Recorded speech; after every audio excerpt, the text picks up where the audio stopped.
मंदिर भव्य बनाएंगे, सौगंध राम की खाते हैं, हम मंदिर वहीं बनाएंगे। 30 अक्टूबर 1990 दिन था मंगलवार। हजारों की संख्या में राम भक्त अयोध्या में प्रवेश कर रहे थे। तत्कालीन मुख्यमंत्री मुलायम सिंह यादव की चिंता बढ़ रही थी। दूसरी तरफ कार सेवक विवादित स्थल पर जमा हो रहे थे। उसके बाद जो हुआ उसकी कल्पना भी किसी ने नहीं की थी। 2 नवंबर 1990 को पुलिस ने कार सेवक पर गोलियां चला दी। उसके बाद अयोध्या की गलियों में खून की नदियां बह रही थी। सरयू किनारे राम भक्तों के लाशें पड़ी थी। चारों तरफ हाहाकार का माहौल था, लेकिन बहुत देर हो चुकी थी। विवादित बाबरी ढांचा मिट्टी में विलीन हो चुका था। हिंदू संगठनों के लिए ये दिन शौर्य दिवस है, तो वहीं मुसलमान इसे काला दिवस के तौर पर मनाते हैं। आज हम बात करेंगे राम मंदिर के इतिहास से लेकर आज तक की पूरी कहानी के बारे में। दूसरे बाबर बन करके फिर यहाँ पर मंदिर बनाएंगे, तो समझ रहे हैं, दूसरा बाबर यहाँ भारत में बर्दाश्त नहीं किया जाए। गोलियां तक पड़ेंगी, लेकिन सीने तक नहीं पड़ेंगे। The Ram Temple and consecration ceremony on 22nd of January. So Narendra Modi inaugurated Ayodhya Dham Junction. Massive security deployment all over this place. This area has completely been sealed off.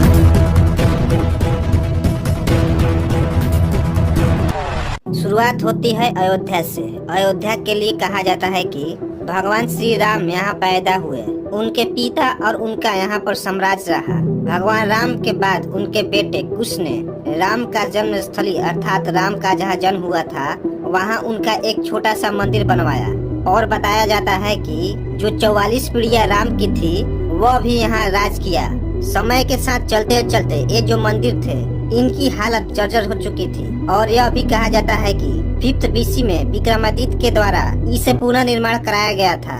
अब यहाँ से 1500 साल बीतता है। 13 अप्रैल 1526 में बाबर भारत आता है और मुगल साम्राज्य की शुरुआत करता है। और 2 साल के बाद 1528 में बाबर पहुँचता है अयोध्या। 1528 से 1529 के बीच बताया यह जाता है कि बाबर ने अपने सेनापति मीर बाकरी को यह आदेश दिया कि अयोध्या के राम जन्मभूमि पर एक मस्जिद बनवाया जाए। अब करीबन 150 सालों का समय बीतता है। लगभग 1700 सालों के आसपास जब बाबर, औरंगजेब और जितने भी प्रभावशाली मुगल शासक थे वे सभी जा चुके थे। इसी समय अयोध्या के लोग आवाज उठाने लगे थे कि ये जो मस्जिद है उससे पहले यहाँ मंदिर हुआ करता था। साल बीतते हैं, ब्रिटिश साम्राज्य की शुरुआत होती है। ब्रिटिश साम्राज्य के दौरान ही एक ब्रिटिश सर्वेयर थे, उन्होंने 1838 में एक सर्वे किया और उस सर्वे के रिपोर्ट बाकायदा ब्रिटिश सरकार को भी भेजा। उन्होंने इस रिपोर्ट में बताया था कि जो मस्जिद है और उसके जो पिलर है ये सभी मंदिर से लिए गए हैं। इस रिपोर्ट के आने के बाद बहुत हंगामा हुआ। यही वह समय था जब हिंदू संगठन और हिंदू संप्रदाय के लोग काफी एक्टिव हो चुके थे। अब समय आता है 1857 का। उस समय भी ब्रिटिश शासन भारत पर राज किया करती थी। 1857 की जो क्रांति थी उसका मेन सेंटर अयोध्या ही था। अंग्रेजों ने क्या किया उस समय, उन्होंने बाबरी मस्जिद और राम चबूतरा के बीच एक फेंसिंग लाइन बना दिया जिससे कि हिंदू और मुसलमानों के बीच दंगे ना हो पाए। हुआ भी कुछ ऐसा ही। यह सब चीजें 26 साल तक ऐसे ही चलता रहा। 26 साल के बाद अब समय आता है 1885 का। 1885 में यह मामला पहली बार अदालत में जाता है और अदालत में कहा जाता है कि ये जो राम का चबूतरा है उसमें एक छोटा सा मंदिर बनाने का इजाजत दी जाए। लेकिन इस फैसले को कोर्ट ने खारिज कर दिया। इसी टाइम आजादी का दौर भी चल रहा था। 1934 आ जाता है और उसी टाइम अयोध्या में सांप्रदायिक दंगे होते हैं। इस दंगे में बाबरी मस्जिद की दीवार पहली बार टूट भी जाती है। बाबरी मस्जिद के दीवार टूटने के बाद खैर इसे अंग्रेजों ने बनवा भी दिया था। मामला इस तरह चलता रहता है। अब भारत आजाद हो जाता है 1947 को। और उसके बाद कहा जाता है कि मस्जिद उस टाइम अयोध्या में सिर्फ शुक्रवार के दिन नमाज के लिए खोला जाता था। और इसके साथ जो राम चबूतरा था वहाँ पर बाकायदा राम लला की एक छोटी सी मूर्ति विराजमान थी और उसके दर्शन के लिए उस टाइम भी वहाँ पर काफी लोग आते थे। इस तरह से 11 साल बीतते हैं और 1959 आता है। 1959 में निर्मोही अखाड़ा का उदय होता है। निर्मोही अखाड़ा ही राम चबूतरा का पूजा पाठ और देख रेख करती थी। निर्मोही अखाड़ा एक केस फाइल करते हुए कोर्ट में यह कहता है कि इस पूरे राम जन्मभूमि का कंट्रोल ही हमें दे दिया जाए। यह वही समय था जब कोर्ट ने इस एरिया को विवादित घोषित कर दिया था। 20 से 25 सालों तक इस तरह के केस कोर्ट में आते रहते हैं दोनों पक्षों की ओर से। अब एक इम्पोर्टेंट साल आता है 25 सितंबर 1990। उस दिन बीजेपी के एक दिग्गज नेता लाल कृष्ण आडवाणी रथ यात्रा का ऐलान करते हैं। सोमनाथ से अयोध्या के लिए। ऐसा बताया जाता है कि इस रथ यात्रा में 10,000 किलोमीटर की एरिया को कवर किया गया था। और यह भी कहा जाता है कि यह यात्रा तो सोमनाथ से शुरू हो गई, लेकिन यात्रा जहां से गुजरती वहां दंगे होने लगते। इस बीच यह भी बताया जाता है कि पूरे देश में कर्नाटक, आंध्र प्रदेश, गुजरात, यूपी में काफी दंगे हुए। जब यह यात्रा बिहार में पहुंची तो उस समय बिहार के मुख्यमंत्री लालू प्रसाद थे। उन्होंने रथ यात्रा को रोक दिया और लाल कृष्ण आडवाणी को गिरफ्तार करा दिया। जब यह पूरा मामला दिल्ली और भाजपा के कार्यालय में जाता है तो वहाँ पर हंगामा मच जाता है, क्योंकि यह यात्रा 30 अक्टूबर को ही अयोध्या में संपन्न होने वाली थी। सिर्फ 7 दिन ही समापन में बचे थे। 30 अक्टूबर 1990 को कार सेवक बड़ी संख्या में अयोध्या पहुंचने लगे थे। आडवाणी यहाँ गिरफ्तार हो चुके थे। जिन को यह पता था उनमें गुस्से का माहौल था।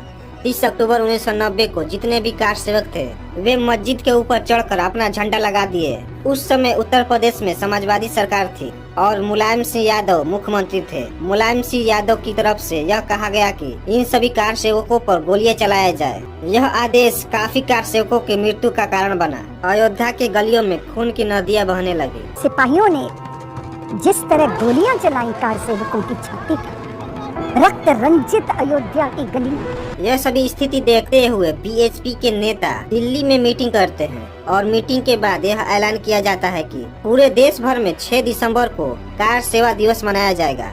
1 दिसंबर से ही कार सेवक अयोध्या में आना शुरू कर चुके थे। 5 दिसंबर के रात को ही लाल कृष्ण आडवाणी, अशोक सिंघल, अटल बिहारी वाजपेयी, उमा भारती अयोध्या पहुंच चुके थे और रात भर उग्र भाषण दिए। कार सेवा करेंगे और मंदिर वहीं बनाएंगे, उसको कौन रोकेगा। अगले दिन 6 दिसंबर 1992 को करीबन 2 लाख भक्त और कार सेवक अयोध्या में पहुंच चुके थे। करीबन 11:30 बजे के आसपास का समय रहा होगा जब ये भीड़ उग्र होने लगी और बाबरी मस्जिद के पहले गुम्बज को गिरा दिया। पहला गुम्बज लगभग 1:55 तक नीचे गिर चुका था।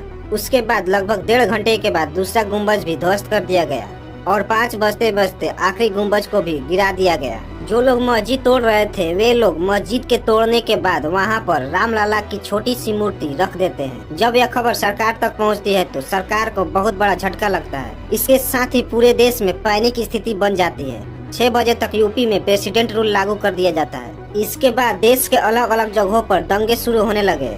बताया यह जाता है कि इस दंगों में करीबन 2000 लोग मारे जा चुके थे। ये जो आग थी सिर्फ भारत में नहीं पहुंची, बल्कि अलग अलग देशों में भी ये दंगे हुए और मंदिर और मस्जिद को भी तोड़ा गया। समय आता है 2003 का। हाई कोर्ट की 3 जजों के बेंचों ने पहली बार मालिकाना हक के लिए सुनवाई करती है। इसका काम इलाहाबाद हाई कोर्ट ने और आर्कियोलॉजी डिपार्टमेंट को सौंप देती है और कोर्ट द्वारा कहा जाता है कि आप पता लगाइए कि इस जगह के एविडेंस किसके खिलाफ मिलते हैं। 6 महीने के खुदाई और रिसर्च के बाद अगस्त 3 को अपना रिसर्च पेश करती है हाई कोर्ट में और इस रिपोर्ट में यह बताया जाता है कि खुदाई के दौरान 10 से 12 सेंचुरी के बीच के हिंदू मंदिरों के अवशेष मिले हैं। इसके बाद भी कोर्ट में मामला चलता रहता है। इसके बाद 2011 में पहली बार इस मामले को सुप्रीम कोर्ट में लाया गया था और इस साल back to back 14 appeal Supreme Court में किया जाता है। यहाँ से सुप्रीम कोर्ट की सुनवाई शुरू होती है, लेकिन ये सुनवाई बहुत धीमी थी। ऐसे करते करते 2017 आ जाता है। इस साल सुनवाई शुरू होती है। सुप्रीम कोर्ट ने इस साल एक मीडिएशन पैनल बनाया था। इसके बाद से ही इस केस की सुनवाई में काफी तेजी आ गई थी। 2019 16 अक्टूबर का दिन जब सुप्रीम कोर्ट ने इस केस में मालिकाना हक को लेकर अपनी पूरी सुनवाई खत्म की और उसी के बाद 9 नवंबर 2019 का वह ऐतिहासिक फैसला था जब 5 जजों के बेंच ने आर्कियोलॉजिस्ट के हवाला देते हुए और यह साबित करते हुए कि पहले से ही वहाँ मंदिर हुआ करती थी, जबकि दूसरी तरफ मुस्लिम पक्ष ने कोई भी ऐसा एविडेंस पेश नहीं किया जिससे यह कहा जाए कि वहाँ पर पहले से ही मस्जिद थी। और आर्टिकल 142 अपने विशेषाधिकार का यूज करते हुए सुप्रीम कोर्ट ने ये जो एरिया था रामलला के नाम पर कर दिया। वर्षों के लंबे इंतजार के बाद भगवान राम 22 जनवरी 2024 में नए मंदिर में प्रवेश करेंगे।